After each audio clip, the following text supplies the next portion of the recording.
Well, guys, day 14, arm day. I'm so excited. I've been so ready for this. Ooh, I feel like it's been forever ago. Friday was my last arm day. And boy, have I been craving an arm pump. Arm and shoulders. We'll do shoulders too. Oh, there's wood on the back of that truck. Arm, shoulders, abs, and cardio, baby. We're gonna do some. I got my running shoes. We're gonna do a run. Probably just a mile tonight. Depends on what time we get done. Isaac's there. It's a good practice. Everything's going good tonight. Oh, could have made it really bad. We get a freaking insane arm pump tonight. Right after shoulders. Probably hit a set or two of abs first. That way we don't just say, oh, well, I'll do abs tomorrow. Because we got late practice tomorrow, so we probably won't be doing it. Work went by nice and quick today. Did some real world lessons.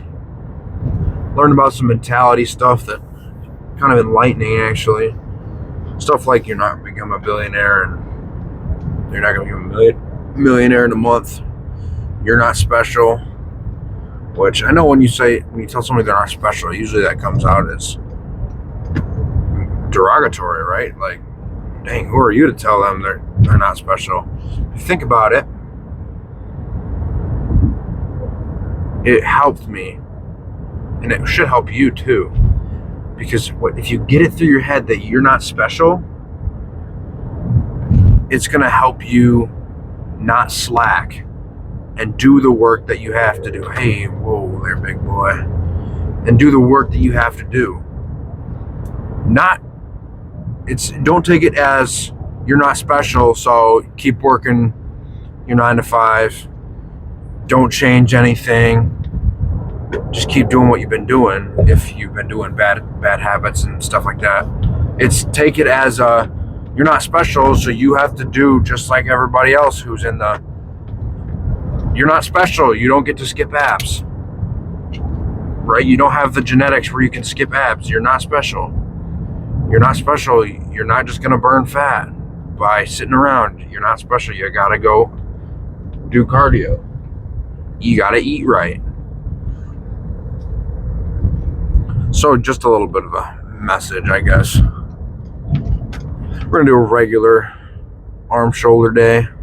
Like I said, start off with either decline sit-ups or weighted Russian twists.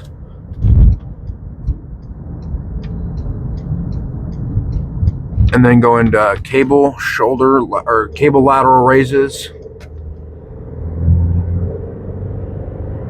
Then we're going to hit one set of reverse pec deck flies just to get the rear delts warmed up. Jump straight into tricep pushdowns, seated tricep pushdowns. We're going to superset seated tricep pushdowns with stinking heavy hammer curls. Guys, I'm telling you, hammer curls, you want your arms to blow up. Especially your brachialis and your forearm. Man, I get to the point where I feel like my arm is going to separate. Like my tendon is just so fatigued and ready to just, it feels like it's almost about to snap. Then you got to let off a little bit, but and then after that we're going to hit after that superset, we're going to hit the rest of our pec deck fly, reverse pec deck flies, then jump into our laying down overhead extensions on the cable machine and our preacher curl machines. This truck is absolutely hauling. And then we're going to hit a mile. Oh, we're going to do forearms too. I forgot we cannot skip forearms today. I don't care what my excuse is after this. I'm not skipping forearms. I'm gonna hit the bench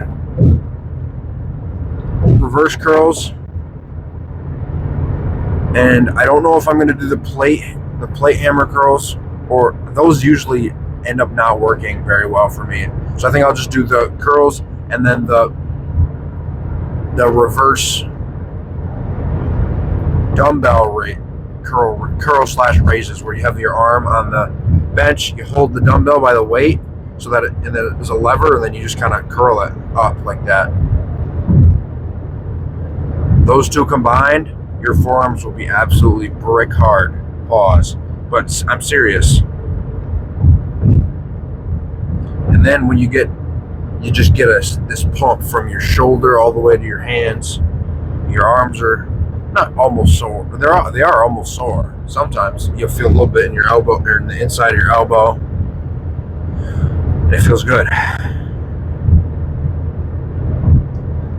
Arms and legs. Fridays now are going to be. I'm excited for leg days. We got the sissy machine, so we're going to jump straight from leg extensions to a set of just body weight sissy squats.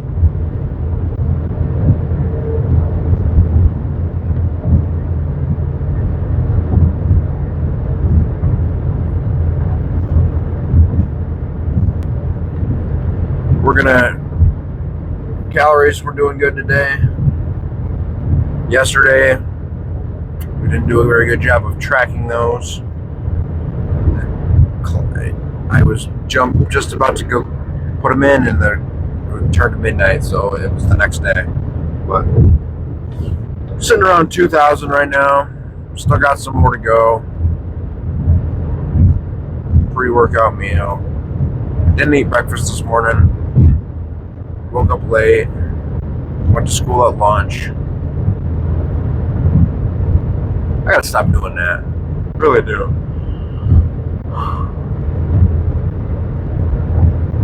Just not gonna be good for me in the long run.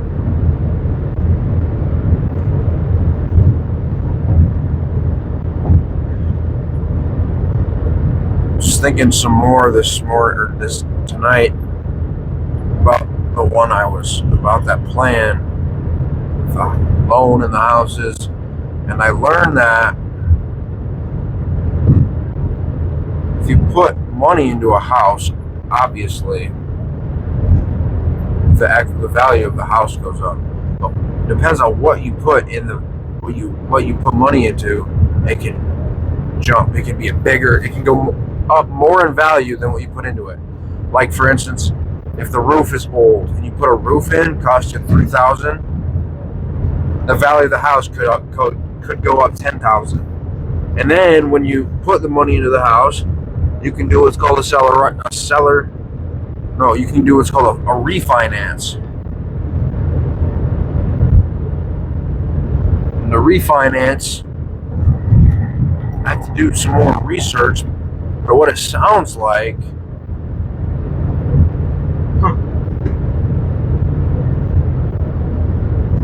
if the house is worth $100,000 and you put 20 into it. No. This is what it was.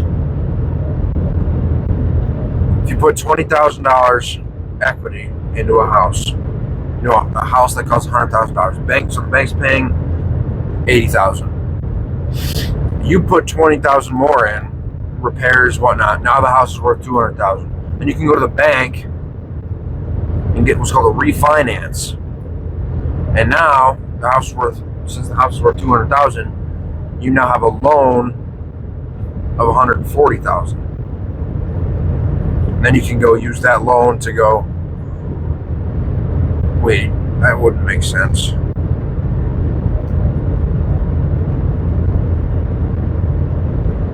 I know you can get a bigger loan out because the house is worth more. Oh.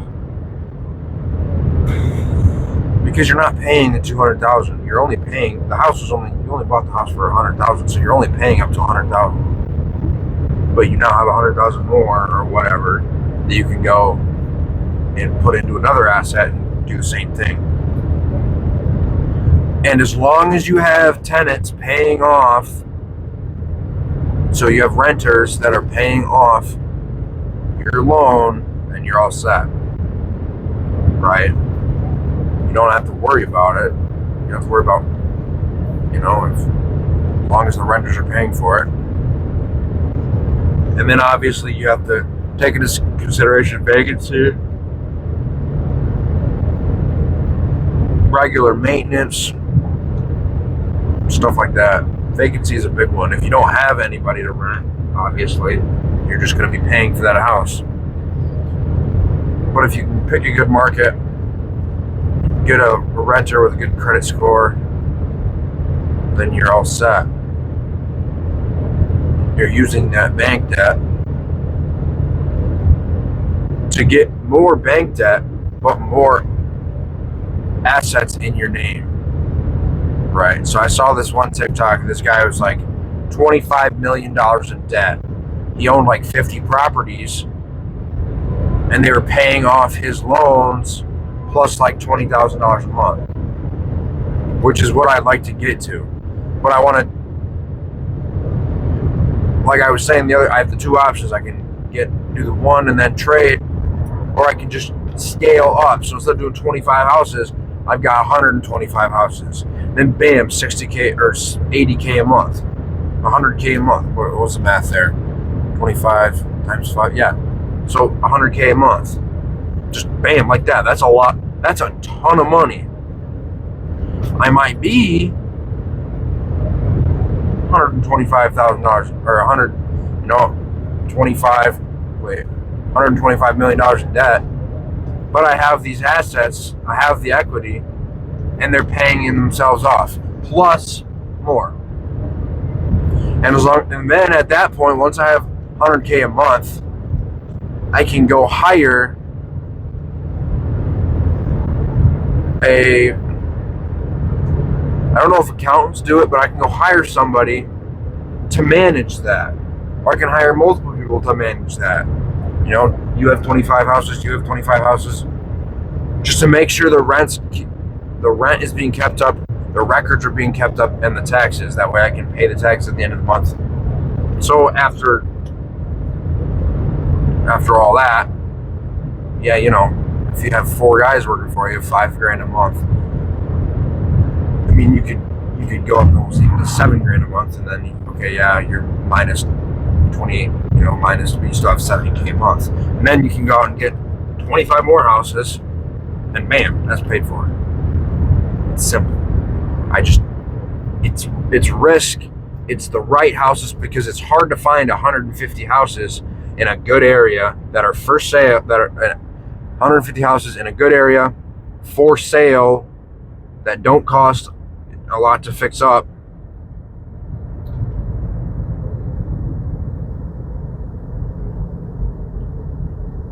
And that have good renters with good credit scores that need to move into that area.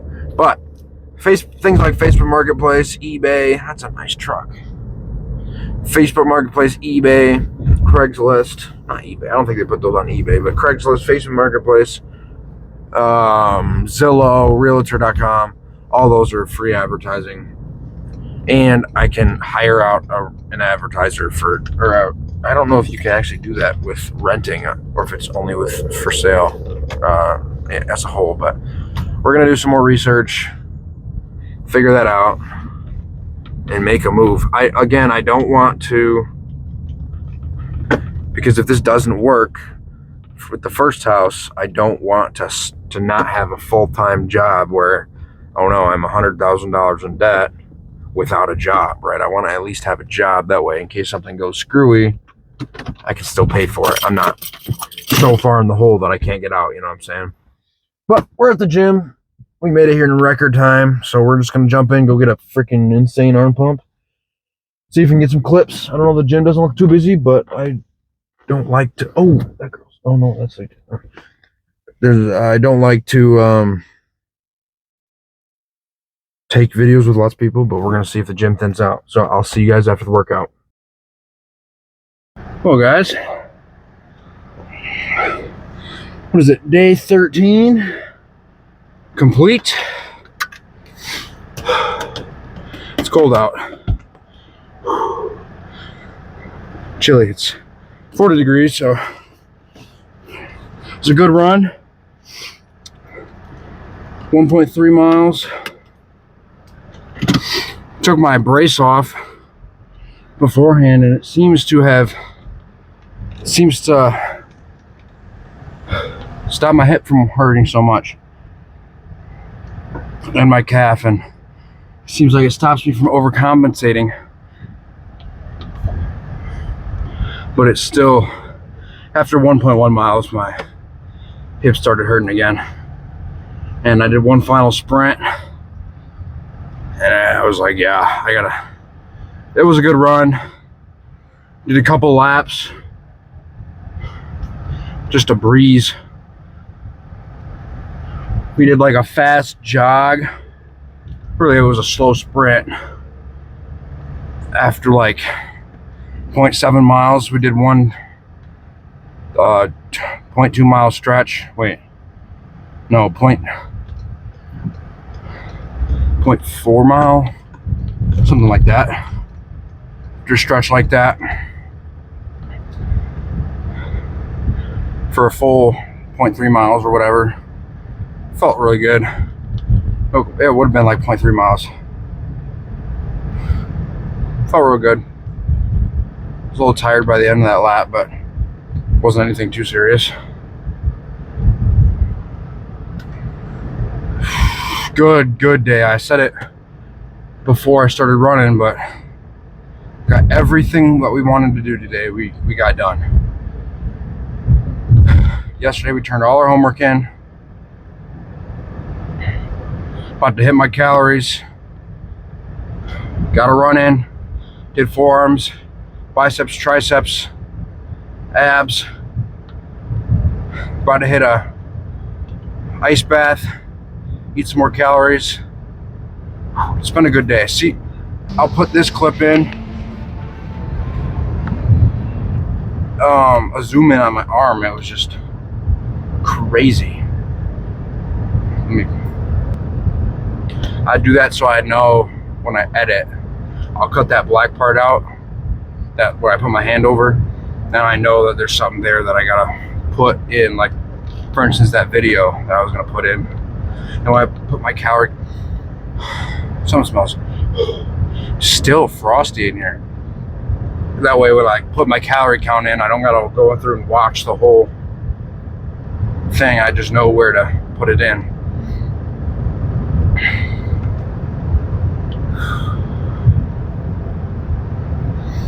Funky smell, smells like boiled eggs.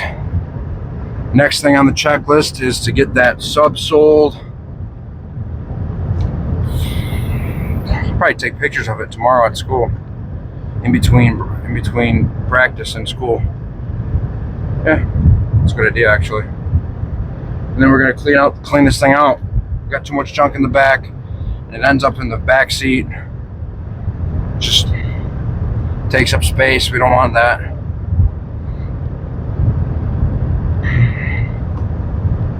Had a couple ideas for shorts, some memes, stuff like that. Today I posted a video. I saved it just directly from the guy who posted it. I tagged him in it because I didn't want it seemed like I was stealing his content, but it was just this message, man, that I just felt barely anybody saw it. But I just wanted to spread it a little bit further about the biggest mistake people make is giving up. Because if you give up, there's no chance for you to get better than you are now. Like maybe you're not gonna be a millionaire or be a Mr. Olympia or be a professional sports player, but maybe you can be successful. You can be in better shape. You can live longer. You can develop a better relationship with God, with your family. You can have more fun, but not if you give up. If you give up, there's no chance for that stuff. And so I guess that's the biggest mistake you can make, ever is giving up. And that's a lesson to myself, because I've given stuff up. Like this online course that I was supposed to do. I gave up. I did. I said I was going to do it. It was harder than I thought, so I gave up. It wasn't harder, it was just time consuming. And I couldn't figure out the assignments. I couldn't figure out where to post them, what to write. And they wanted me to make posters and take pictures and all this stuff. And I'm like, it takes too much time. I don't have time for that. Lord willing, I can still get my credits in this year. It's going to be tight.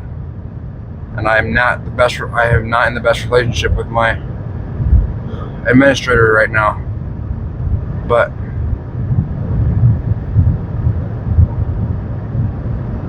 God knows. There's kind of a sense of, when you think about predestination, right? Predestination, for those of you who don't know, is God knows what's going to happen before it happens. He already has a set schedule of events for you to go down. I think, I'm no scholar, but what I think is, there's multiple outcomes that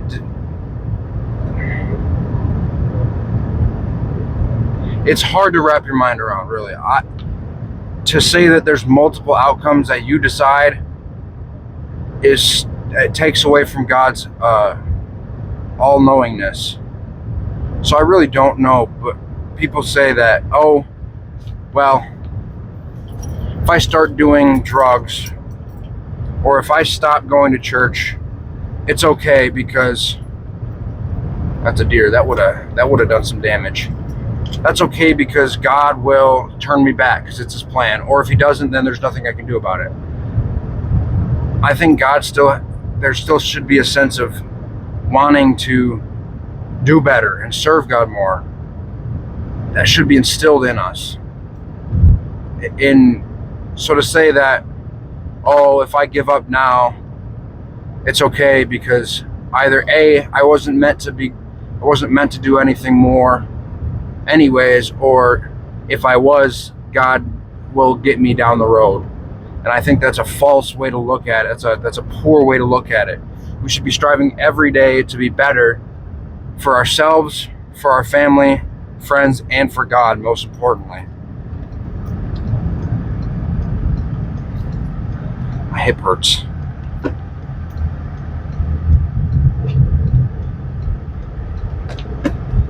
And I think I need to strive better to do that myself. I think we all need to strive better to do that. Because everybody has room for improvement. You'll never be perfect. So there's always room. By definition, not being perfect means there's always room to improve. We'll never become perfect, but we can always improve more. In different aspects of life, right? You can become more successful. You can become better shape, better relationships, all of that. And I think in learning, it's best to take one at a time. Not to completely stop working on the others, but we should focus on one more. For example, if you take two people, one of them has to learn Spanish. One of them has 1 month to learn Spanish, and another one has 1 month to learn Spanish, French, and Portuguese, and Arabic. Okay?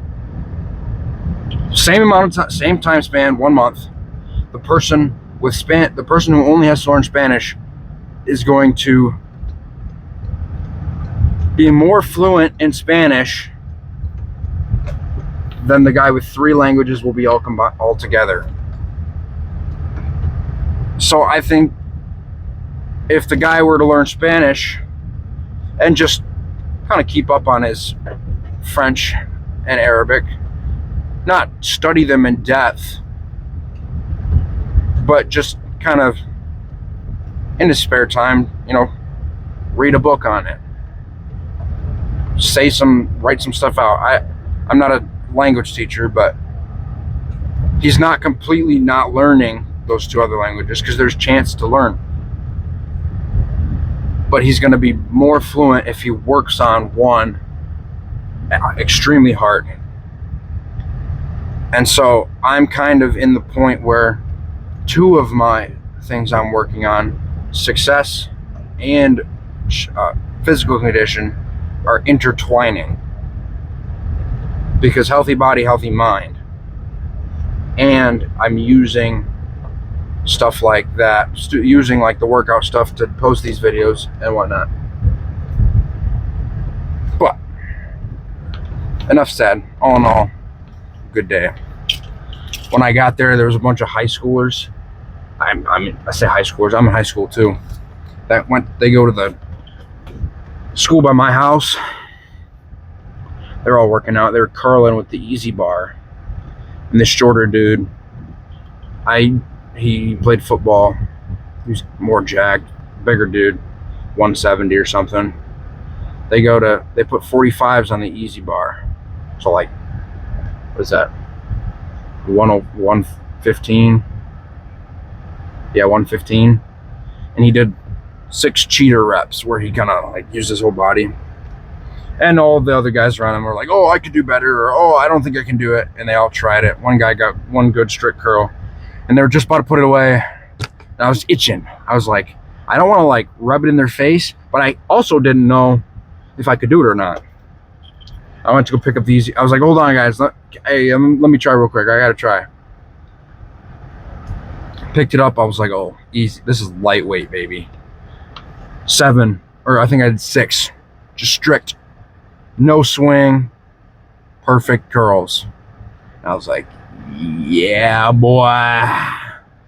Get mugged. I didn't say that, but I was thinking it. Well, guys, we're home.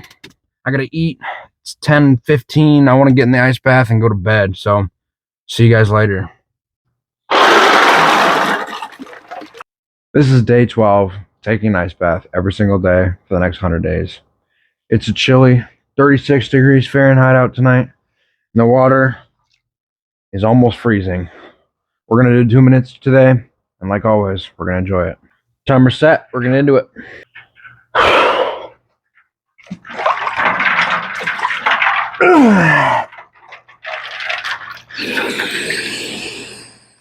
For I know the plans I have for you, declares the Lord. Plans to prosper you and not to harm you. Well, guys, gotta be honest, we are not enjoying it tonight. Oh my goodness. It's been 36 degrees before, but I mean, I don't know if you guys can see, but there's literally steam coming off the water. It's that cold. My breath's in the air. My hands are chilly. Yesterday, I think I set up my stand and all my stuff without shoes on. So I think that's why they were so cold, but I had shoes on today. But like my hands right now are in front of me and not on my legs where they normally are. And they are colder than normal. I think that has something to do with it. That's just, I guess that's obvious body warmth and stuff like that. But I really like that verse today. It shows us that there is a plan. Like I was talking about in the car, how God does have a plan for everybody. It can be comforting to know that there's a plan and God puts stuff in our life for a reason. I think tomorrow I'm going to follow up with another verse. I can't remember where it's found, but it's like everything happens for a reason. Like, time's up. See you guys tomorrow.